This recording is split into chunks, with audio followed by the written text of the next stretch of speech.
जब सृष्टि ने मनुष्य को हृदय दिया तब उसमें प्रेम की ज्योति भी रख दी गई थी। वह प्रेम जो न सीमा जानता है न स्वार्थ। परंतु आज का मनुष्य कल युग का यात्री इस ज्योति पर सांसारिक धूल चढ़ा चुका है। अब संबंध आत्मा से नहीं सुविधा से जन्म लेते हैं। अब प्रेम शर्तों में मापा जाता है और उपकार अहंकार की दृष्टि से देखा जाता है।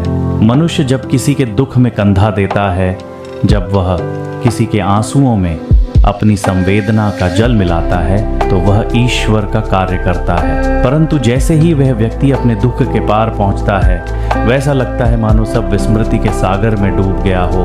वह अपने शुभ चिंतक को भूल जाता है, क्योंकि स्मरण करने का अर्थ है नम्र होना, और नम्रता कलयुग के मनुष्य को असहज लगती है। यही है कलयुग की विडंबना, जहां उपकार को दायित्व समझ लिया गया और कृतज्ञता को दुर्बलता। लोग अब संबंधों को निभाते नहीं बल्कि साधन बनाकर उपयोग करते हैं। जब तक जीवन में अंधकार है तब तक वे दीपक खोजते हैं, पर जब प्रकाश आ जाता है तो वही दीपक का अनावश्यक प्रतीत होता है। यही आज के रिश्तों की त्रासदी है। जरूरत के समय आत्मीय, सुविधा के समय अनजान। परंतु आत्मा की दृष्टि से देखा जाए तो सच्चा संबंध वह है जो परिस्थिति से परे होता है। वह संबंध जो जन्म या रक्त से नहीं बल्कि अनुभूति से जुड़ता है। वहाँ न स्वार्थ है न अपेक्षा, केवल एक निर्मल भाव, एक दिव्य ऊर्जा जो कहती है मैं तेरा हूँ, चाहे समय कैसा भी हो।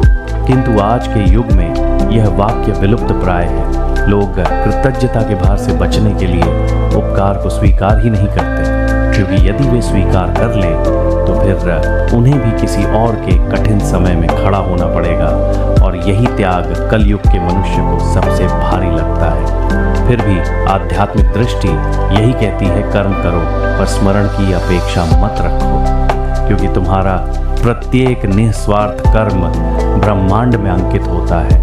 जिस उपकार को मनुष्य भूल जाए उसे ईश्वर कभी नहीं भूलता। तो जब लोग तुम्हारे प्रेम का उत्तर न दें, जब तुम्हारा त्याग किसी की स्मृति में स्थान न पाए, तब भी मुस्कुराओ, क्योंकि तुम उस मार्ग के यात्री हो जहां आत्मा का प्रकाश अंधकार को नहीं बल्कि स्वयं को प्रकाशित करता है।